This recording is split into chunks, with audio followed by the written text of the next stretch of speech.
اعوذ باللہ من الشیطان اللعین الرجیم بسم اللہ الرحمن الرحیم رب اشرح لی صدری ویسر لی امری واحلل عقدۃ من لسانی یفقهوا قولی ان اللہ وملائکتہ یصلون علی النبی یا ایھا الذین آمنوا صلوا علیہ وسلموا تسلیما.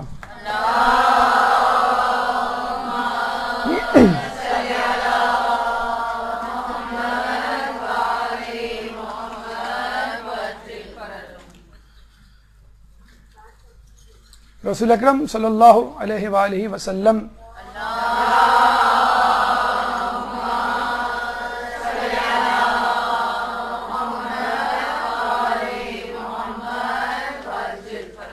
اچھا، ہمارے پاس ٹائم کم ہے تو اس لیے میں نے صلوات پہلے پڑھا دی ہے، اب آخر میں پڑھیے گا. رسول فرماتے ہیں کہ باغ جنت میں چلو پھرو، اگر باغ جنت کو دیکھو تو اس میں چلو پھرو اور کھاؤ پیو. تو لوگوں نے پوچھا باغ جنت کیا ہیں، باغات جنت کیا ہیں؟ رسول نے فرمایا ذکر کی مجلسیں. تو کتنے ہم اللہ تعالیٰ کے شکر گزار ہیں اور شکر ادا کرنا چاہیے کہ اللہ تعالیٰ نے اس دنیا ہی میں ہمیں باغ جنت کے پھلوں سے اور اس کے چشموں سے سیراب کر دیا. اور ایک روایت میں یہ بھی آیا ہے کہ اگر کچھ اہل زمین بیٹھ کر ذکر خدا کرتے ہیں تو ان کے ساتھ ملائکہ بھی بیٹھ جاتے ہیں. تو آپ کے پیچھے جو جگہ خالی ہے وہ خالی نہیں ہے بلکہ وہاں پر فرشتے بیٹھے ہوئے ہیں. تو اللہ تعالیٰ کے ساتھ کچھ شکر گزار ہیں اور دعا کرتے ہیں کہ اللہ تعالیٰ ہمیں مزید ایسی توفیقات دیتا رہے. آج جس موضوع پہ ہم زبان کھولنے جا رہے ہیں اس میں زبان بندی ہوا کرتی ہے، اور جو اس موضوع پہ بولتا ہے اس کو بے حیا کہا جاتا ہے، اور وہ موضوع ہے بے حیائی اور اس کے اسباب. لیکن جیسے کہ آپ نے دیکھا ہے کہ حق و باطل کے معرکے کی جب بات ہوتی ہے تو باطل کی بھی بات ہوتی ہے، یزید جیسوں کی بھی بات ہوتی ہے، گناہوں کی بھی بات ہوتی ہے. ظاہر سی بات ہے جب تک آپ گناہ کو، بیماری کو، برائی کو، کوتاہی کو، خامی کو یا لغزش کو ڈسکس نہیں کریں گے اس وقت تک اس کا علاج سدباب یا احتیاطی تدابیر کیسے اختیار کریں گے. بے حیائی کے احوال یعنی کن کن صورتوں میں وہ موجود ہے، اسباب، اس کی وجوہات کیا ہیں، اثرات دنیاوی اور اخروی، اور اس کے بعد اس کا علاج جو سب سے زیادہ اہم ہے. پہلا مرحلہ احوال کے اعتبار سے کہ یہ برائی یعنی بے حیائی کن کن صورتوں میں کس کس طرح موجود ہے. غیر اسلامی تہوار یا اسلامی تہوار بھی، تہوار کو آڑ بنا کر بے حیائی کو جس طرح پھیلایا جا رہا ہے اور جس طرح اس کو انٹرٹینمنٹ کا نام دیا جا رہا ہے وہ آپ کے سامنے آیا ہے. ٹھیک ایک ہفتے بعد ویلنٹائن ڈے منایا جائے گا اسکول ریئرس پر، اور محبتوں کے خطوط یا ای میلز اور واٹس ایپ کے تبادلے ہوں گے. سینٹ ویلنٹائن بیچارے نے شادی کروائی تھی، محبتیں نہیں کروائی تھی. جو ویلنٹائن ڈے مناتے ہیں ان کی کریکشن کر دیجئے، اصولاً تو منائے نا اور جو منا رہے ہیں ان کی کریکشن کر دیجئے. سینٹ ویلنٹائن نے شادیاں کروائی تھی، محبتیں نہیں کروائی تھی. ویلنٹائن ہو، بسنت ہو، ہولی ہو، دیوالی ہو، ہیلووین ڈے ہو، کرسمس ہو، نیو ایئر ہو، 14 اگست ہو، 23 مارچ ہو، یا عید، بقرعید یا کوئی بھی خوشی کا تہوار، اس کو جس طرح ایک سازش کے تحت برائی میں، بے حیائی میں تبدیل کیا جا رہا ہے وہ ازہر من الشمس ہے. لیکن پھر بھی لوگ انٹرٹینمنٹ کے نام پر اس بے حیائی کو بڑے آرام سے گلے لگا رہے ہیں. اگر کوئی تہوار کا دن نہیں بھی آتا تو لوگ بہانہ بنا لیتے ہیں. MUN ایک نئی بدعت جو اسکول کالجوں میں شروع ہوئی ہے، ماڈل یونائٹڈ نیشنز کے نام پر مختلف وفود مختلف اسکولوں سے بلائے جاتے ہیں کسی بڑے اسکول میں، اور ڈسکشن کے دوران گاہے بگاہے ہائی جیکرز کو، معاف کیجیے گا، گلوکاروں کو بلایا جاتا ہے. لیکن ان کو ہائی جیکرز کہنا چاہیے کیونکہ جہاز اغوا کرنے کے لیے ہائی جیکر گن لے کر آتا ہے، اور یہ اکیڈمک تقریبات کو ہائی جیک کرنے کے لیے گلوکار گٹار لے کے آتا ہے. تو آج کی محفل گن سے نہیں بلکہ گٹار سے یرغمال بنائی جاتی ہے. اور تو اور کراچی کے بہترین انسٹیٹیوٹ IBM میں اگر کسی چیف گیسٹ کو بلایا گیا تو وہ ایک ماڈل گرل، ایک فاحشہ، ایک طوائف، اور افسوس کے ساتھ کہنا پڑتا ہے کہ اسکارف پہنی ہوئی لڑکیوں نے اس فاحشہ اور اس ماڈل گرل کے ساتھ سیلفی لینے میں کوئی دقیقہ فروغ گزاشت نہیں کیا. تو ہمارے یہاں مفکرین، دانشور، شاعر، ادیب، سائنسدان مر چکے ہیں کہ جو ہمیں چیف گیسٹ کے لیے ایک فاحشہ عورت کو بلانا پڑا. اصول دین تو پڑھے ہوں گے آپ نے. آج ہم آپ کو میڈیا کے اصول دین بتاتے ہیں. بلکہ آپ نے یہ سنا ہوگا کہ ہمارے ہاں جو بھی عمل ہوتا ہے، ایکشن ہوتا ہے، وہ 1 of the 5 ہوتا ہے: واجب، مکروہ، حرام، مباح، مستحب. فلمیں ہمارے یہاں حرام ہیں، ڈرامے مکروہ ہیں. میوٹ کر کے یا فاسٹ فارورڈ کر کے یا چینل گاہے بگاہے چینج کر کے آپ دیکھتے رہتے ہیں. پورا ڈرامہ دیکھ لیا تو اس میں فلم کا گناہ شامل ہو جائے گا. اشتہارات مباح ہیں، دیکھیں نہ دیکھیں. ٹاک شوز مستحب ہیں، دماغ کھلتا ہے اور بعض اوقات اس کی سرجری بھی ہوتی ہے اور برین واش بھی ہوتا ہے. نیوز واجب ہے، ضرور دیکھنا چاہیے. لیکن یہ تمام چیزیں آپ کو حرام کی طرف کیسے لے کے جا رہی ہیں؟ انٹرٹینمنٹ کے نام پر سب کچھ بکتا ہے، جیسے مذاق کے نام پر سب کچھ بک دیا جاتا ہے. تو یہ انٹرٹینمنٹ ہے جو انسان کو اب ایسی راہ پہ لگانے جا رہی ہے کہ جس میں انسان صبح ایمان کی حالت میں کرے گا اور شام کفر کی حالت میں کرے گا. بک رہا ہوں جنوں میں کیا کیا، کچھ نہ سمجھے خدا کرے کوئی. فلمیں، ایک زمانے میں فلمیں ہوتی تھی، رومانٹک فلمیں ہوتی تھیں، سیاسی فلمیں ہوتی تھیں، جنگی فلمیں ہوا کرتی تھیں اور گھریلو فلمیں ہوا کرتی تھیں، اور لوگ اس حساب سے اپنی اپنی چوائس کی فلمیں دیکھا کرتے تھے. لیکن آج کل فلموں کے لیے ایک ٹرمینالوجی ایجاد ہوئی ہے: rom com, that is romance and dance اور کامیڈی. اس کے علاوہ فلموں کا کوئی موضوع ہی نہیں ہے. باقاعدہ ملک دشمن عناصر کو استعمال کر کے ملکوں کے خلاف سیاسی فلمیں بنائی جا رہی ہیں. امریکہ نے رشیا کو افغانستان میں بعد میں شکست دی، لیکن موویز بنا کے، مثلا جیمز بانڈ اور ریمبو ٹائپ کی موویز بنا کے یورپ میں اور امریکہ کے عوام میں اپنی آئیڈیالوجی کو پہلے ہموار کیا، اور جب اس کو شکست دینے کی باری آئی تو لوگ بخوشی تیار ہو گئے. اسی طرح اسلام کو ایکسٹریمزم اور ٹیررزم کا لیبل لگانے کے لیے پہلے موویز بنائی گئی، میڈیا میں اس کا پرچار کیا گیا. اب لوگ وہاں پہ تیار ہیں اسلام کو ایکسٹریمسٹ، اسلام پسندوں کا ایکسٹریمسٹ یا ٹیررسٹ کہنے کے لیے. اب وہاں کام کرنا آسان ہو گیا ہے. ڈرامے، فلموں کی تقلید میں جو رہی صحیح کسر تھی وہ ترکی ڈراموں نے پوری کر دی. ترکی ویسے بھی آدھا ایشیا میں ہے، آدھا یورپ میں ہے، اور کئی دہائیوں سے کشکول میں بھیک مانگ رہا ہے یورپی یونین کی ممبرشپ کی، اور آج تک بیچارے کو یورپی یونین کی ممبرشپ نہیں ملی.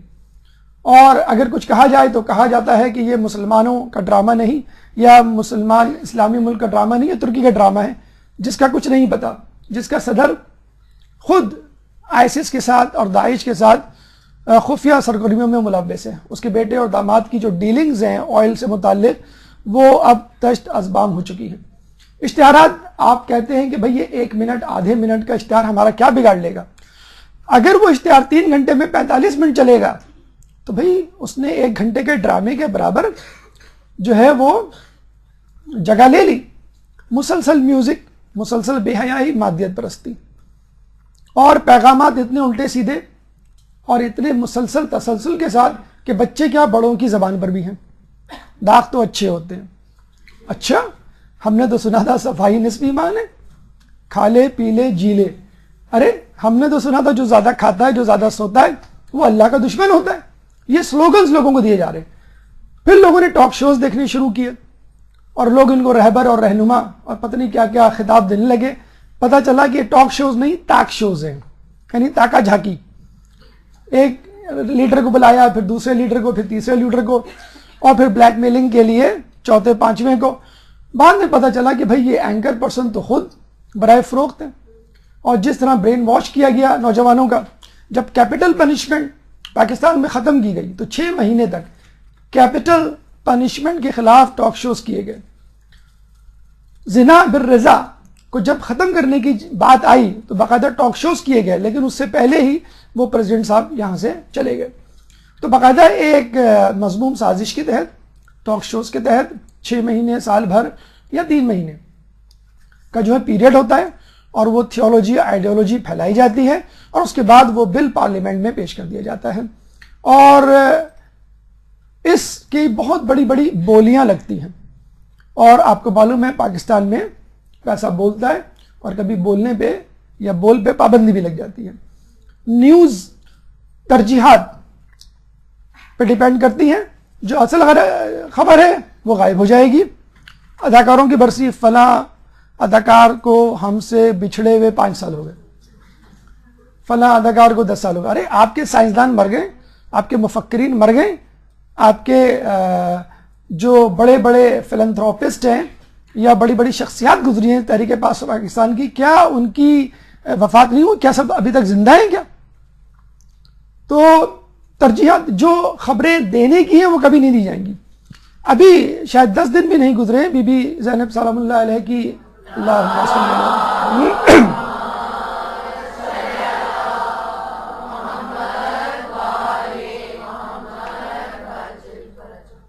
کہ روزے پہ بمباری کی گئی. ٹھیک ہے، اگر آپ کو کوئی عناد ہے تو بی بی سے ہے.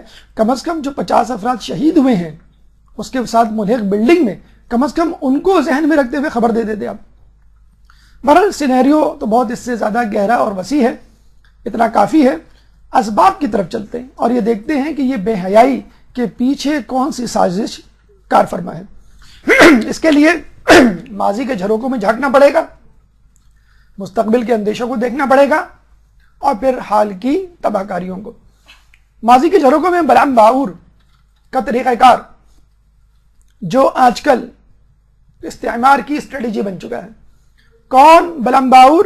حضرت موسیٰ علیہ السلام کا شاگرد، ذہین شاگرد، جس نے کہا کہ میں نے بہت علم حاصل کر لیا، اب میں چاہتا ہوں کہ لوگوں کو یہ علم پھیلاؤں. فلسطین کی طرف رخ کیا، وہاں کا جو بادشاہ تھا، وہاں کے جو وزراء تھے، عمرا تھے، ایلیٹ کلاس، اشراف طبقہ، اس کی گرد جمع ہو گیا اور پھر وہی ہوا جو نہیں ہونا چاہیے تھا، بک گیا. اپنے ایمان کو اور اپنے علم کو مہنگے داموں اس نے فروخت کر دیا. اتنے مہنگے داموں کو جب موسیٰ علیہ السلام کو اللہ نے وحی کی کہ جاؤ فلسطین کے بادشاہ کے خلاف جہاد کرو، تو لوگ اس کے پاس آئے اور کہنے لگے کہ بلعم باعور تو مستجاب الدعوات ہے، تو ہمارے لیے دعا کر. جب اس نے یہ دیکھا کہ موسیٰ علیہ السلام اور اس کے حواری، تو اس نے منع کر دیا، بھائی یہ تو پیغمبر ہیں، اللہ ان کے ساتھ ہے، میں نہیں کر سکتا ان کے خلاف دعا. دوسرے دن آئے، اس نے یہی جواب دیا. تیسرے دن لوگ اس کی بیوی کے پاس پہنچ گئے. اس کی بیوی نے پتہ نہیں کیا پٹی پڑھائی کہ وہ جو ہے تیار ہو گیا. ہو سکتا ہے کوئی بہت بڑی لالچ دی گئی ہو. اپنے گدھے پہ سوار پہاڑی کی طرف رواں دواں جہاں پہ موسیٰ کی قوم موجود تھی، گدھے نے پہاڑ پہ چڑھنے سے انکار کر دیا اور پھر اللہ تعالیٰ نے اس گدھے کو قوت گویائی دی اور یہ کہا کہ تو کس کے خلاف دعا کرنے جا رہا ہے؟ پیغمبر کے خلاف، تو خود نیست و نابود ہو جائے گا. اس نے اپنے گدھے کو لات ماری، گویا خود گدھا بن گیا اور گدھا انسان پہاڑ پہ خود سے چڑھا اور اس میں اعظم جو اس کو یاد تھا اس کو لے کر دعا کرنے لگا. پتہ چلا کہ اس میں اعظم اس کے ذہن سے محو ہو گیا. لوگوں نے دعا کروائی کہ دیکھو دعا کرنا موسیٰ علیہ السلام کا لشکر شکست کھائے اور بادشاہ کو فتح ہو. اس نے جب ہاتھ اٹھا کے دعا شروع کی تو اس میں اعظم اس کے ذہن سے محو ہو گیا اور وہ دعا کرنے لگا، اے اللہ موسیٰ کے لشکر کو فتح دے اور بادشاہ کے لشکر کو شکست. جب وہ نیچے اترا تو لوگوں نے کہا بلعم باعور تو نے یہ کیا کیا؟ اس نے کہا وہی تو کیا جو تم کہہ رہے تھے کہ تو نے تو موسیٰ کے لیے فتح کی دعا کر دی، بادشاہ کے لیے شکست کی دعا کر دی. اب اس کو یقین ہو گیا کہ اب اس کی دین اور دنیا دونوں ہاتھ سے گئے اور اللہ تعالیٰ کا مکمل طور پہ اس پہ قبضہ. اس نے کہا میری دنیا اور آخرت دونوں ہی تباہ ہو گئے، چنانچہ آخری ہرباستہ استعمال کر لوں. جس طرح شیطان اللہ تعالیٰ کی رحمت سے مایوس ہوا، گناہ کبیرہ کیا اور آج تک راندہ درگاہ ملعون ٹھہرا، بلعم باعور نے بھی یہی کیا. اور آخری حربہ کیا تھا؟ اس نے کہا یہودیوں اپنی عورتوں کو بنا سنوار کر موسیٰ کے لشکر میں بھیج دو اور جو وہ چاہیں کرنے دو، منع نہیں کرنا. ان خواتین کو کہہ دو. خواتین بن سج کے آراستہ و پیراستہ ہو کے موسیٰ کے لشکر میں چلی گئی. موسیٰ علیہ السلام نے بہت کوشش کی لیکن بالآخر وہی ہوا جو نہیں ہونا چاہیے تھا. زمری بن شلوم بہت بڑا کمانڈر موسیٰ علیہ السلام کی قوم کا پہنچ گیا. وہ ایک عورت کا ہاتھ پکڑ کے موسیٰ علیہ السلام کے پاس لے کر آیا کہ اگر تم نے کہا کہ یہ حرام ہے تو بھی میں یہ فعل انجام دوں گا. اور پھر پوری فوج میں زناکاری کی جو ہے وہ وبا پھیل گئی. اس وبا کے ساتھ طاعون کی وبا بھی پھیلی. ہمارے یہاں حدیث ہے جس قوم میں زناکاری پھیل جائے مرگ مفاجات اور بیماریاں اور موتیں عام ہو جاتی ہیں۔ 20,000 لوگ موسیٰ علیہ السلام کے لشکر کے ہلاک ہو گئے۔ پھر اس کے بعد فقاس بن عیز جو موسیٰ علیہ السلام کا پوتا تھا، وہ جب آیا تو اس نے جو ہے دیکھا کہ یہ کیا ہے، تو لوگوں نے ساری صورتحال بتائی، چنانچہ وہ جو ہے زمری بن شلوم کے پاس گیا اور اس کو قتل کیا۔ اس کے بعد یہ طاعون کی وبا ختم ہوئی، قصہ ختم ہو گیا، موسیٰ کی قوم کو فتح حاصل ہوئی۔ لیکن یہودیوں نے یہ نقطہ پکڑ لیا کہ اگر کبھی حق کو، کبھی اسلام کو شکست دینی ہو تو اس قوم میں بے حیائی پھیلاؤ، اور یہ بہترین طریقہ ہے۔ اچھا، اگر یہ اتنی بات ہوتی تو ہم بھول جاتے، لیکن اتفاق کی بات یہ ہے کہ یہ ماضی کی بات نہیں ہے، مستقبل کی بات بھی یہی ہے۔ جب دجال کا لشکر آئے گا امام سے لڑنے کے لیے تو اس کے ایک ہاتھ میں موسیقی کے آلات اور دوسرے ہاتھ میں فاحشہ عورتیں ہوں گی، اور یہی دو چیزیں آپ دیکھ لیں آج بھی مغرب استعمال کر رہا ہے، موسیقی اور فحاشی۔ آپ میڈیا کو لے لیں، آپ محفل کو لے لیں۔ یہ بات میں آپ کو بتلا دوں کہ ہمارا انشاءاللہ کوئی امکان نہیں کہ ہم میں سے کوئی سفیانی کے لشکر کو جوائن کرے۔ امام کے لشکر کے مقابل میں 2 لشکر آئیں گے، ایک تو سفیانی کا لشکر، دجال کا لشکر۔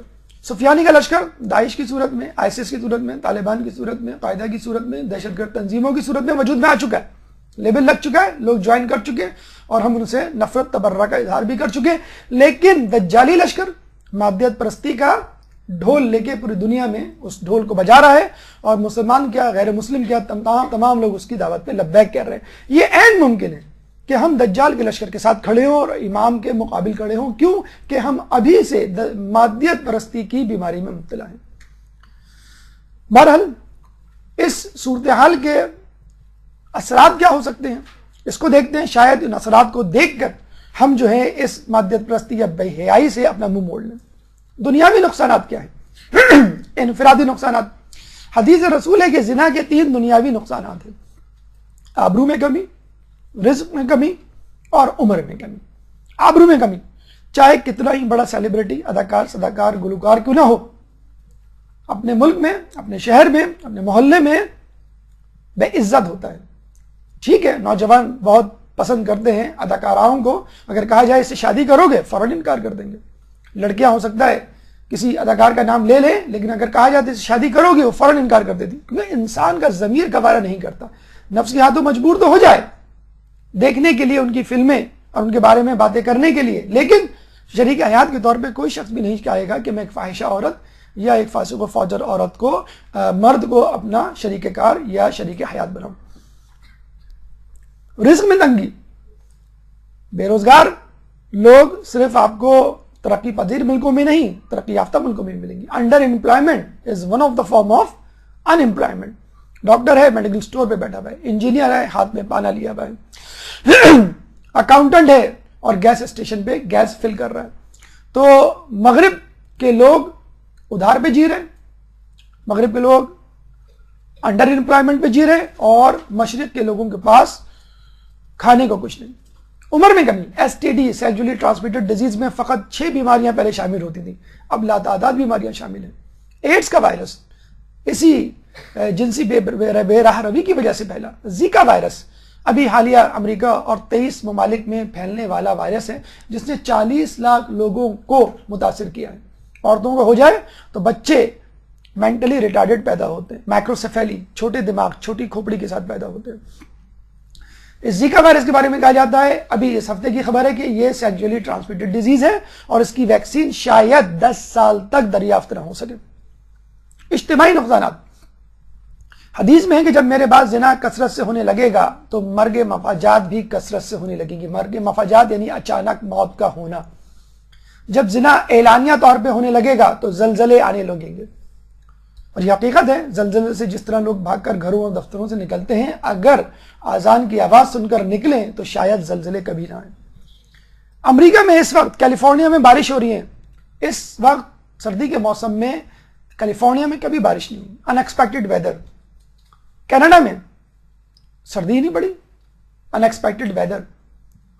تو ان ایکسپیکٹڈ ویدر خود کئی اموات کو جنم لیتا ہے، اور اگر کوئی ایکسپیکٹڈ تباہ کاری ہے تو اتنی شدت کے اسکیل پر ہے کہ تمام احتیاطی تدابیر کے باوجود انسان جو ہے اس کو ٹیکل کرنے سے قاصر ہے۔ جون جولائی میں باقاعدہ شدت کے ساتھ، پابندی کے ساتھ آسٹریلیا کے جنگلات میں بارشیں ہوتی ہیں۔ تو یہ کیا سب کچھ مسلمان ملکوں میں نہیں ہو رہا؟ ایک زمانے میں فلسطین اور اسرائیل میں جب جنگ چھڑی ہوئی تھی، اس زمانے کی اسٹیٹسٹکس ہے کہ سعودیہ میں روڈ ٹریفک ایکسیڈنٹ سے اتنی اموات ہوا کرتی تھی جتنی فلسطین میں شہادتوں سے نہیں ہوا کرتی تھی۔ یہ کیا ہے؟ مرگ مفاجات ہے، اچانک اموات ہے، وجہ زناکاری، بے حیائی۔ اگر لوگ جی رہے تو کس طرح جی رہے؟ شادیوں میں تاخیر بہت عام سی بات ہو گئی ہے۔ لڑکے تو چھوڑ، اب لڑکیاں بھی جو ہے وہ کیریئر پلاننگ کی دوڑ میں شامل ہو گئی ہیں لڑکیاں بھی۔ اور شادیوں کا تاخیر سے ہونا جو ہے لوگوں کو کوئی برا بھی نہیں لگتا، بلکہ کہا جاتا ہے بچیوں کو پڑھاتے ہوئے، بیٹا تم کچھ بن جاؤ، اگر خدا نخواستہ کوئی برا وقت پڑا تو تمہارے پاس ڈگری تو ہوگی، جاب تو کر سکتی ہو، کسی پہ ڈیپینڈنٹ تو نہیں ہوگی۔ لطیفے بنائے جا رہے ہیں اور بحث ہو گئے، ہم لطیفوں پہ ہنس بھی دیتے ہیں، کیا کریں، مجبوری ہے غم بلانے کے لیے۔ ایک لطیفہ آپ بھی سن لیجئے۔ ایک 20 سال کی لڑکی کا رشتہ آیا، لڑکی نے پوچھا لڑکا کیسا ہے؟ وہی لڑکی جب 25 سال پہ پہنچی، اس کو کہا گیا کہ تمہارا رشتہ آیا، تو لڑکی نے کہا لڑکا کتنا کماتا ہے؟ اور جب اسی لڑکی سے 30 سال میں کہا گیا تمہارا رشتہ آیا ہے، تو لڑکی پوچھتی ہے کہاں ہے؟ تو یہ حالات ہو گئے اور لوگ ہنستے ہیں۔ بہرحال اسکور برابر کرنے کے لیے مردوں کا بھی ایک لطیفہ سن لیجئے۔ اب مرد یہ سمجھتے ہیں بھائی لڑکیوں کی تو شادی نہیں ہو سکتی ابو 30 ابو 35 یا جیسے، لیکن لڑکوں کی ہو جاتی ہے۔ وہ اپنے آپ کو لڑکا کہنے پہ مصر ہیں، 40 سال 45 سال 50 سال کے ہو جاتے ہیں، کہتے نہیں ہم لڑکے ہی ہیں۔ پیسوں کے بلبوتے پہ چھوٹی سی عمر کی خوبصورت سی لڑکی سے شادی کر لیتے ہیں۔ ایک صاحب نے ایسے ہی کیا، بڈھے کوسٹ، اور لڑکی ماشاءاللہ ان کے پاس ایسی کہ ان کی بیٹی لگے۔ جا رہے تھے کسی بازار میں تو ایک شخص نے کہا ذاق کی چوچ میں انگور خدا کی قدرت، پہلو حور میں لنگور خدا کی قدرت۔ اور وہ صاحب ان کو جو ہے وہ مارنے کو دوڑے، خوب پٹائی کی، لوگوں نے بہت بچاؤ کرایا اور ان صاحب سے پوچھا بھائی آپ کیوں مار رہے ہیں؟ انہوں نے غصے میں کہا اس نے میری بیگم کو لنگور کہا ہے۔ تو اچھا جن کی شادیاں ہو گئی ہیں وہ طلاقوں کا سوچ رہے ہیں۔ پہلے شادی کے لیے استخارہ ہوتا تھا، اب طلاق کے لیے استخارہ ہو رہا ہے۔ اب تو یہ ہے کہ مولانا صاحب نکاح کا خطبہ پڑھانے کے بعد کہتے ہیں اب طلاق کے لیے کب آؤں؟ رسول اللہ کی حدیث ہے کہ مجھے اپنی قوم میں خفیہ معاشقوں کا بڑا اندیشہ ہے، بڑا ڈر ہے۔ یہ خفیہ معاشقے انٹرنیٹ پہ، اسکائپ پہ، واٹس ایپ پہ، ای میل پہ، اب گلی کوچوں میں نہیں ہوتے، اب تو بیڈ روم میں آپ یہاں بیٹھے ہیں اور دوسری شخصیت کینیڈا میں، امریکہ میں یا کراچی کے کسی کونے میں۔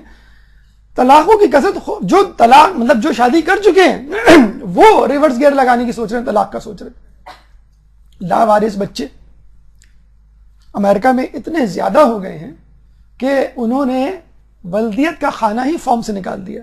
بچے کا اسکول میں ایڈمیشن ہو یا آپ کا آئیڈینٹی کارڈ بننا ہو، ولدیت کے بارے میں پوچھتے نہیں ہیں کہ آدمی شرماتے ہیں، بچوں کو پتہ ہی نہیں ہے۔ ایک شادی میں جانے کا اتفاق ہوا، لڑکے سے پوچھا بیٹا آپ کے والد صاحب کا نظر نہیں آ رہے؟ لڑکے نے کہا بڑی خلاؤں میں گھورا اور کہا ڈیفیکلٹ کوسچن۔ ہم سمجھ گئے پسند کی شادی ہے، باپ نے آنے سے انکار کر دیا۔ ایک صاحب نے کہا دیکھا آپ بہت برا کہتے ہیں باہر کے لوگوں کو، باہر کے لوگوں کے بچے بھی ان کی شادیوں میں شرکت کرتے ہیں۔ ابھی ایک فلمی جوڑے نے شادی کی امریکہ میں تو 4 بچے ان کے شریک ہوئے ان کی شادی میں۔ اب اس کو اگر آپ نیکی کہیں گے تو گناہ کیسے کہیں گے؟ غیر فطری گناہ، غیر فطری اثرات ایسے ہیں کہ جن کو بیان کرنے سے زبان قاصر ہے، لیکن چونکہ بے حیائی کا موضوع ہے کوئی بات نہیں، تھوڑی سی بے حیائی ہم بھی کر لیتے ہیں۔ LGTB، یہ LGTB کی بات نہیں ہو رہی، LGTB لیسبین، گے، ٹرانسجنڈر، بائیسیکسول، اور اس کے بعد انسیسٹ، سحق، لواطت، مخنث اور محرمات سے زنا۔ خیر ہم کیا کہیں، ہم مسلمانوں کی تاریخ بھی اس سے بڑی بھری پڑی۔ یزید ملعون ولید بن عبد الملک نے اپنی سگی بیٹیوں کے ساتھ زنا کیا تھا۔ لیکن یہ یاد رکھیے حدیث رسول ہے کہ تم لوگ یہود و نصارہ کی طرح ہو جاؤ گے، جیسے ایک پاؤں کا جوتا دوسرے پاؤں کے جوتے کی طرح۔ اگر کوئی ان میں سے اپنی ماں کے ساتھ زنا کرے گا تو تم میں سے بھی کوئی اپنی ماں کے ساتھ زنا کرے گا۔ لواطت کے بارے میں خلیفہ دویم کے دور میں ایک شخص، ایک غلام لایا گیا کہ اس نے اپنے آقا کو قتل کیا تھا اور کہا گیا کہ اس کو بھی قتل کرنا چاہیے. مولا علی کو بلایا گیا تو اس نے کہا کہ میں نے میرے آقا نے میرے ساتھ قوم لوط کا فعل انجام دیا تھا، اس لیے میں نے اس کو قتل کر دیا. مولا علی سے پوچھا گیا اب آپ کیا کہتے ہیں؟ مولا علی نے کہا 3 دن ٹھہر جاؤ. 3 دن ٹھہرے، پھر سب لوگوں کو اس غلام کی آقا کی قبر کے پاس لے گئے اور کہا قبر کھودو. لوگ گھبرانے لگے، انہوں نے کہا نہیں قبر کھودو. قبر کھودی گئی تو آقا کی لاش اس قبر میں سے غائب تھی. مولا سے پوچھا یہ لاش کہاں گئی؟ تو مولا نے جواب دیا جو قوم لوط کا عمل انجام دیتا ہے 3 دن کے بعد اس کی لاش اللہ تعالیٰ قوم لوط کے قبرستان میں پہنچا دیتا ہے. آخر بھی نقصان اس بے حیائی کا، خواتین غور سے سن لیں جو یہاں اس مجمع میں بیٹھی ہیں اور جو دوسری جگہ پہ ان تک یہ پیغام پہنچا دیں. رسول اللہ نے معراج میں خواتین کو عذاب ہوتے ہوئے دیکھا تو پوچھا یہ کون عورتیں؟ یہ وہ عورتیں ہیں جو لباس پہنتے ہوئے برہنہ تھی، دوسروں کی طرف مائل ہوتی اور اپنے آپ کو مائل کرتی، ان کے سر اونٹوں کی جھکی ہوئی کوہانوں کے مانند ہوتے. اس قسم کی عورتیں نہ تو بہشت میں جائیں گی اور نہ ہی اس کی خوشبو سونگیں گی جس کی خوشبو بہت فاصلے سے محسوس ہوتی ہے. کپڑے پہنتے ہوئے برہنہ، بہت سمپل سی مثال ہے، ٹائٹس. حدیث میں لفظ شلوار استعمال ہوا ہے، میزان الحکمت کی حدیث ہے، جا کے پڑھ لیجیے کہ برکت ہو ان عورتوں پہ جو شلوار پہنتی ہیں. حیران تھے ہم کچھ عرصے پہلے کہ یہ لفظ شلوار کا تذکرہ یعنی ڈھیلے ڈھالے کپڑوں کی حوصلہ افزائی. خصوصی طور پہ شرم آتی ہے ماؤں کو دیکھ کر کہ مائیں اپنے بیٹیوں کے ساتھ ٹائٹس پہن کر اسکول جا رہی ہیں، آفیسز جا رہی ہیں، بازاروں میں گھوم رہی ہیں. یہ کیا ہے؟ آپ اسی حدیث کے مصداق بننا چاہ رہی ہیں. اور وہ عورتیں جو جوڑا بناتی ہیں اور اس طرح نمایاں جوڑا بناتی ہیں بالوں کا کہ جو لگے کہ آپ نے کچھ پیچھے کوئی چیز رکھی ہوئی ہے، ان کو کہا گیا ہے کہ وہ ایسے بال رکھیں گی جیسے اونٹ کا جھکا ہوا کوہان، ٹرینگولر شیپ ہوتا ہے نا اونٹ، کونیکل شیپ، اس کو جھکا دیں آپ تو وہ ہاریزونٹل ہو جائے گا. اس کے علاوہ معذرت کے ساتھ خواتین کا مجموعہ اگر برا لگے تو کوئی بات نہیں، آج موضوع یہی ہے. یہ جو آپ رنگین نیلے پیلے پنک اسکارف پہنتی ہیں، شہلا پہنتی ہیں، خدا را یہ آپ کے حجاب کی توہین ہے. حجاب کا مطلب ہی یہی ہے کہ اپنے آپ کو چھپائیں کہ لوگ آپ کو دیکھنے سے پہلے اپنی نظریں جھکا لیں. اگر آپ نے حجاب ہی ایسا پہنا ہوا ہے زینت اور آراستہ و پیراستہ ہو کے کہ لوگ آپ کو نظر اٹھا کے دیکھیں کہ آپ نے کیا پہنا ہوا ہے، کس کلر کا جو اسکارف یا شیلا یا چادر پہنی ہوئی ہے، یا چادر پہنی ہوئی تو سپر مین کی طرح کہ بس وہ پیچھے لہرا رہی ہے، تو خدارا ایسے حجاب سے باز آئیے اور وہ حجاب اختیار کیجیے جو شرعی ہے. کم از کم شرائط تو پوری کریں، سی تھرو نہ ہو، شفاف نہ ہو، ٹائٹ نہ ہو، بہت تنگ نہ ہو، خوشنما زینت والا نہ ہو کہ لوگ اس کی طرف دیکھیں. تو رسول کی اس حدیث کو یاد رکھیے اگر آپ اس طرح کا حجاب کر رہے ہیں. بد نظری کی سزا، مطلب جو خواتین یہ کر رہی ہیں وہ تو ہیں عذاب کی مستحق، جو مرد ان کو دیکھ رہے ہیں ان کے بارے میں کہا گیا کہ قیامت میں ان کی آنکھوں میں گرم گرم دہکتی ہوئی آگ کی سلگتی ہوئی سلاخیں ڈالی جائیں گی جب تک ان کو جہنم میں نہیں ڈال دیا جاتا.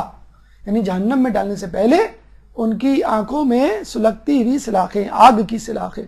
اور یاد رکھ لیجئے قیامت کا ایک دن دنیا کے 50,000 سال کے برابر ہوگا. اس سے بھی بڑی بات کہتے ہیں کہ جو شخص کسی نامحرم کو لذت بری نگاہ سے دیکھتا ہے اس کی مثال ایسی ہے جیسے اس نے مولا علی کو 60 مرتبہ قتل کیا ہو. رسول فرماتے ہیں کہ پہلے کے زمانے کا شقی ترین الفاظ قدار بن سلف جس نے صالح علیہ السلام کی اونٹنی کی کوچے کاٹی تھی، اور میرے زمانے کا یعنی میرے بعد جو شقی ترین شخص آئے گا وہ ہوگا جو تیری داڑھی کو تیرے سر کے خون سے خضاب دے گا. عبد الرحمن ابن ملجم تو ایک مرتبہ کے فعل سے ملعون ٹھہرا. مولا علی کے ماننے والے اس فعل کو کرنے سے 60 مرتبہ مولا کے قاتل بن جاتے ہیں، اور دن میں کئی مرتبہ اگر یہ فعل کریں تو کتنی مرتبہ مولا کو قتل کریں گے. زنا کے 3 آخروی نقصان: خدا کی ناراضگی، حساب میں سختی اور جہنم. اور اس کے بعد سب سے اہم چیز جو یہاں بتلانی ضروری ہے وہ ہے علاج. اس بے حیائی کے علاج سے کیسے بچے؟ ایک درود پڑھ دیں محمد والے محمد.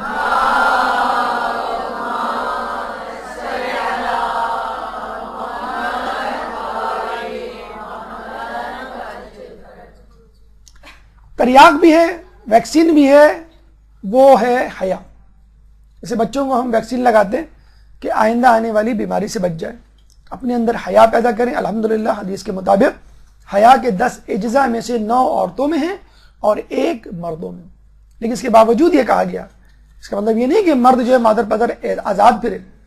مروت یا جوان مردی کا کمال یہ ہے کہ تم اپنے آپ سے بھی حیا کرو، یعنی اکیلے میں، یعنی تنہائی میں، یعنی ایسی جگہ جہاں پہ اجنبی لوگ ہوں، دیکھنے والے نہ ہوں، ان سے بھی جو ہے حیا، ان سے نہیں بلکہ اپنے آپ سے حیا کرنے ہے.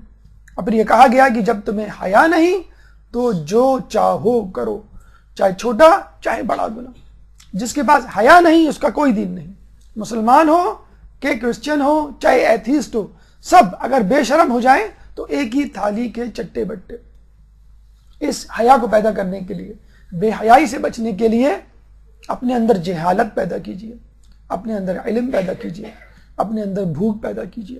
رسول کی ایک حدیث میں تینوں چیزیں موجود، اور بڑی اچھی ٹپ ہے آج کل کے لوگوں کے لیے جو کہتے ہیں جہالت سے کیسے بچیں، یہ بے حیائی سے کیسے بچیں، جہالت پیدا کریں. جہالت کیا ہے؟ جہالت یہ ہے کہ آدمی شر کے کاموں سے بے خبر رہے، یعنی جو گناہ کے کام ہیں ان سے بے خبر رہے. رسول فرماتے ہیں میں جنت میں داخل ہوا تو ساکنین جنت میں اکثر لوگوں کو دیکھا کہ وہ بھولے بھالے لوگ تھے. پوچھا گیا وہ بھولے بھالے لوگ کون تھے؟ کہا برائی سے غافل تھے لیکن خیر کے معاملے میں عقل مند تھے، اور ہر مہینے 3 روزے رکھا کرتے تھے. ہمیں پورے محلے کی سیکرٹ، پورے خاندان کی پولیں اور ہر کسی کے راز معلوم ہوتے.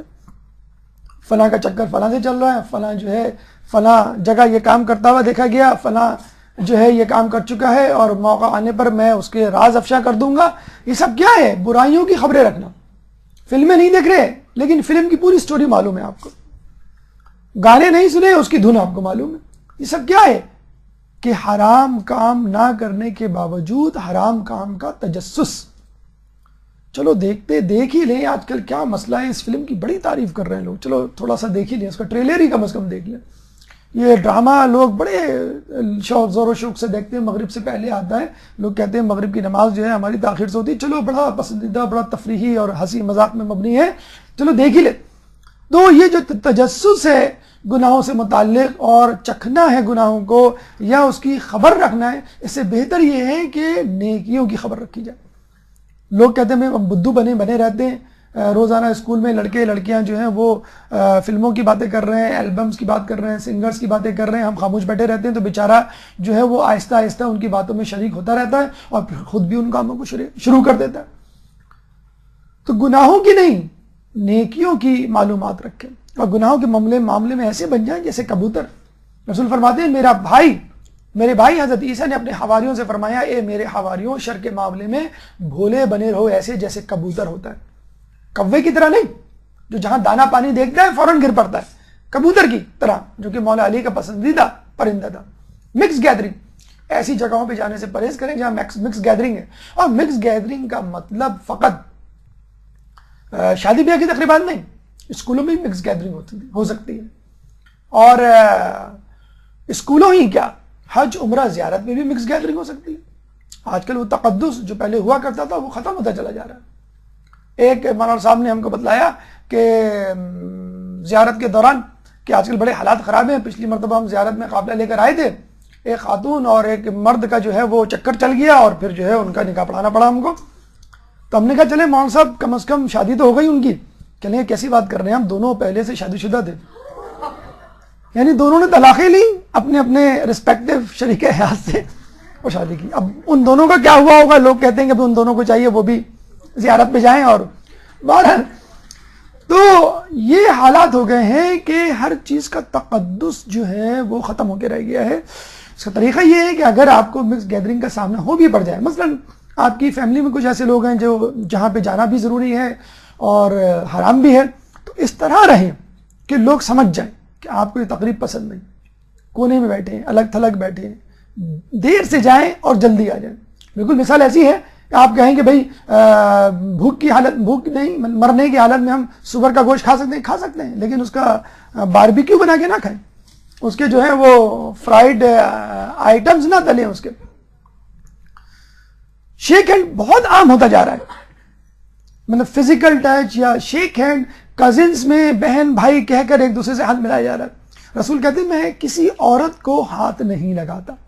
دیکھیں ہمارا یہ پریزیڈنٹ ہے، کتنی آرام سے سکون سے اس نے بتلا دیا کہ ہماری ثقافت کیا ہے.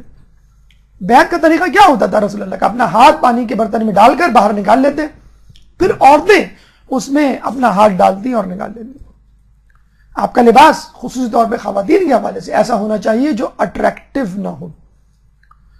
حدیث رسول ہے، قرآن کی آیت ہے سورہ اعراف آیت نمبر 26 میں، یا بنی آدم قد انزلنا علیکم لباسا یواری سوآتکم وریشا ولباس التقوی ذالک خیر. یہ اولاد آدم، ہم نے تمہارے لیے لباس نازل کیا ہے جو تمہارے جسم کے قابل صدر حصوں کو چھپاتا ہے، باعث زینت بھی ہے. اور لباس کی تمام تر تعریف کرنے کے بعد اللہ کیا کہتا ہے؟ وَلِبَاسُ التَّقْوَى ذَلِكَ خَيْرٌ. اور یہ تقوی کا لباس بہترین ہے. ایک صاحب نے کسی کراچی کے بس اسٹاپ پہ سر تاپا پوش علاقے میں ایک خاتون کو دیکھا جو حجاب میں ڈوبی ہوئی تھی. بڑا اپریشیٹ کیا انہوں نے کہ دیکھیں ان علاقوں میں بھی ماشاءاللہ ایسے حجاب والی ہیں. ایک لڑکا ان کے سامنے سے گزرا، انہوں نے فوراً شیک ہینڈ کے لیے ہاتھ بڑھا دیا. تو بعض اوقات لباس کو بھی، حجاب کو بھی جو ہے آڑ بنایا جاتا ہے. تو خدارا اگر ایسی محفلوں میں جانا ہو، اپنے لباس کی مکمل حفاظت کیجیے، مکمل طور پہ باحجاب جائیے اور لوگوں کو بھی سکھائیے، کیونکہ اصل فتنہ عورت کی طرف سے شروع ہوتا ہے. اور لباس کو جو کہا گیا ہے، تقوی کو جو کہا گیا ہے لباس التقوی ذالک خیر، کہ یہ بہترین ہے. کیوں؟ لباس کی ضرورت کیوں محسوس ہوتی ہے؟ جو آپ کو سردی گرمی کے اثر سے بچاتا ہے، جو آپ کو زینت دیتا ہے. دو کام ہیں، تقوی کے بھی یہی کام ہے، آپ کو گناہوں سے بچاتا ہے اور آپ کی شخصیت میں ایک حسن پیدا کرتا ہے.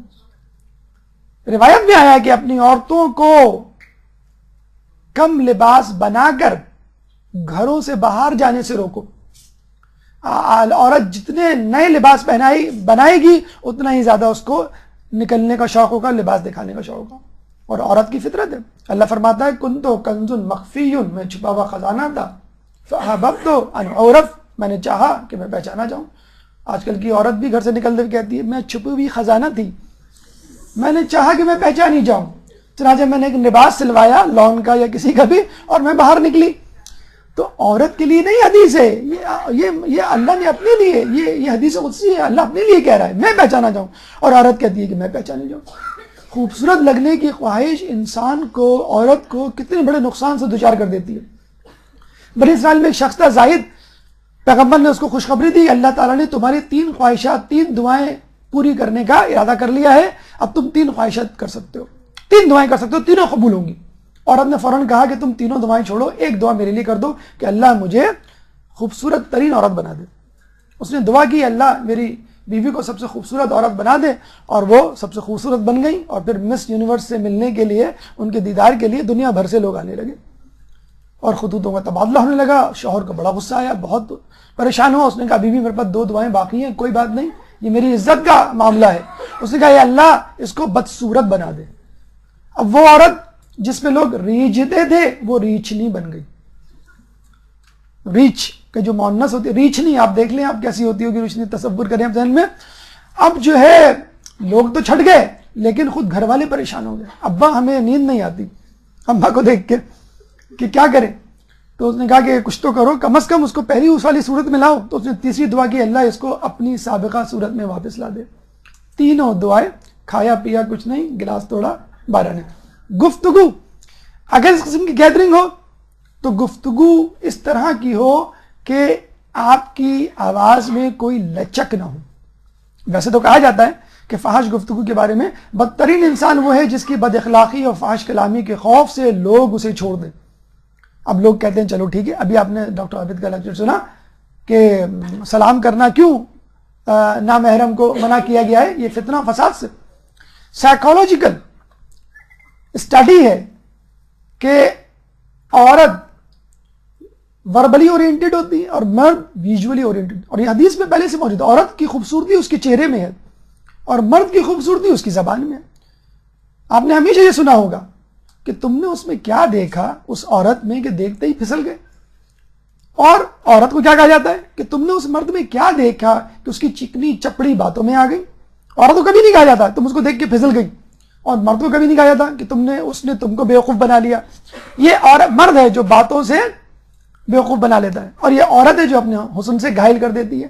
یہ آج کی سائیکالوجیکل اسٹڈیز کی ریسرچ ہے کہ مین آر ویژولی اورینٹڈ، وہ دیکھ کے پاگل ہو جاتا ہے، عورت سن کر. Women are verbally oriented. اسی لیے جب سے یہ چیٹنگ کا دور شروع ہوا ہے، اسکائپ شروع ہوا ہے، انٹرنیٹ شروع ہوا ہے، فون کالز، ای میل شروع ہوئی ہیں، عورتیں بھی اب شانہ بشانہ مردوں کے ساتھ اس گناہ میں شریک ہو گئی ہیں کیونکہ وہ وربلی اورینٹڈ ہے. لوگ کہتے ہیں بھائی آپ ایسی باتیں کر رہے ہیں، اس سے بہتر تو یہی ہے کہ آدمی بیڈ روم میں دروازہ بند کر کے بیٹھ جائے. اس میں اور بڑا فتنہ ہے. پہلے لوگ کہتے تھے مولدین فلاں پارک میں مت جانا، فلاں دکان میں مت جانا، فلاں نکڑ پہ نہیں کھڑے ہونا، فلاں گلی میں نہیں جانا. اب کیا کہتے ہیں؟ دیکھو دروازے بند کر کے نہیں بیٹھنا، دروازہ کھلا رکھنا. پتنی بچہ کیا کر رہا ہے اندر، پتنی بچی کیا کر رہی ہے اندر، کھڑکی دروازے بند ہے. تو تنہائی اور جسے کہتے ہیں بہت بڑا فتنہ بن گئی ہے.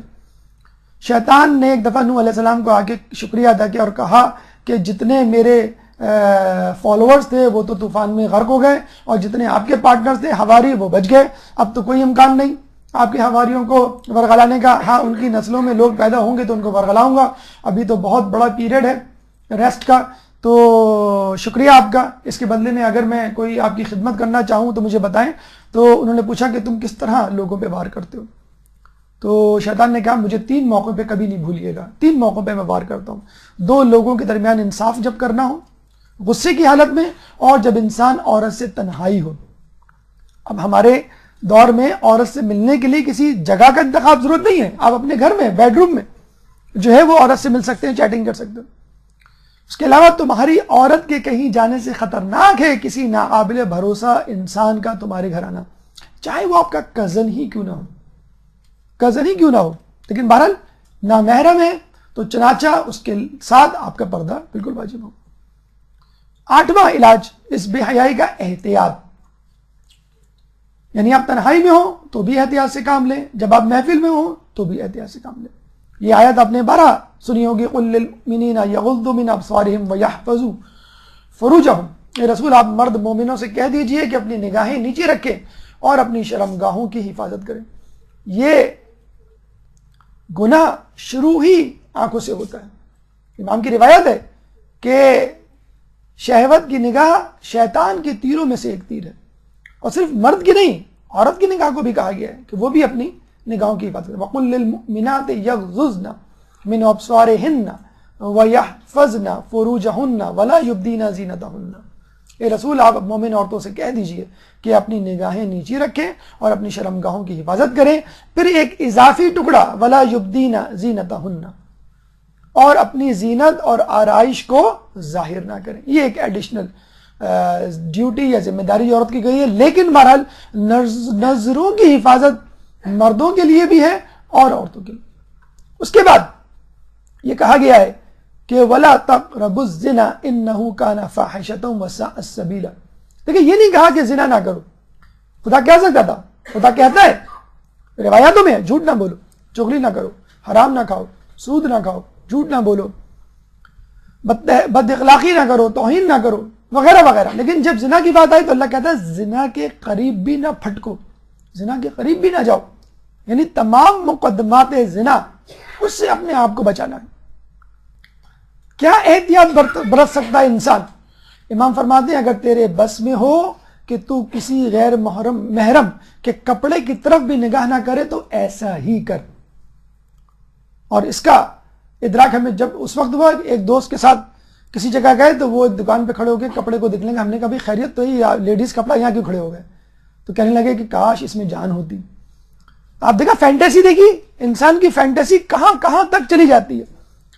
تو خواتین کو شاید اس بات کا ادراک نہیں ہوتا، لیکن مرد کو اللہ تعالیٰ نے ایسی جبلتوں سے، ایسے غرائز سے نوازا ہے کہ اس کو اس بات کو کنٹرول کرنا ہے. تو وہی جو کہا گیا ہے کہ women are verbally oriented and men are visually oriented. کیا کیا مقدمات ہیں زنا کے؟ آنکھ کا زنا حرام کی طرف دیکھنا، پاؤں کا زنا حرام کی طرف چلنا، کان کا زنا حرام باتوں کا سننا. تو ضروری نہیں ہے کہ زنا زنا ہی ہو. زنا کے جتنے بھی مقدمات ہیں، بے حیائی کے جتنے بھی طریقے ہیں جو بالآخر زنا کی طرف لے کے جاتے ہیں، ان سے آپ کو بچنا ہے. کیا مقدمات ہیں؟ ڈرامے، فلمیں، اشتہارات، کوئی چیز نہیں بچی جس کے بارے میں آپ کہیں کہ اس کو دیکھ کے مجھے کچھ نہیں ہوتا. کوئی اشتہار مجھے بتلا دیں ٹی وی پہ جو آتا ہو جس میں حرام نہ شامل ہو. کوئی ڈرامہ بتلا دیجیے جس میں حرام نہ شامل ہو. کوئی ٹاک شو بے حیائی نہیں تو کم از کم جھوٹ